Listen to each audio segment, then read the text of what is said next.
term that's probably helpful for us to understand, probably one you've heard before, and it's the word rapture. The concept of rapture is an eschatological, end-time study. It means to snatch away.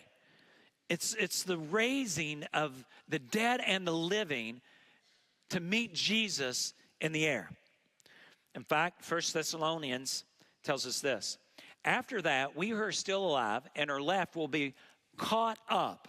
That's the word that we use for rapture. I'll explain in a minute. Together with them in the clouds to meet the Lord in the air. And so we will be with the Lord forever. This idea, rapture, it means to seize or to snatch away. And it's equivalent to the Greek word harpazo, which means to be caught up, as used here in 1 Thessalonians. It's also used in 1 Corinthians chapter 15, verse 50, this idea of being caught up.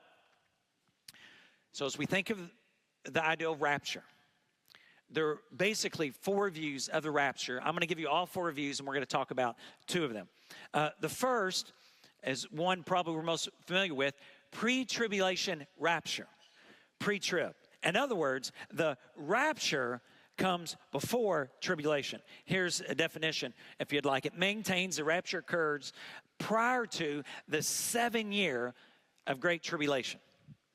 That's what probably many of us in this room believe, not everyone, but many of us. The second is mid-trib rapture. And you can probably guess when that would happen, right? Mid-trib, help me a little bit, right? Mid-trib, just a little bit of definition. This view believes that the rapture will come 3.5 years into the great tribulation before God pours out his judgment on the earth. And that is similar to the third. The third view is the pre-wrath rapture. The pre-wrath rapture holds the position that the church will be raptured before the outpouring of God's wrath, as we read in Revelation chapter 16.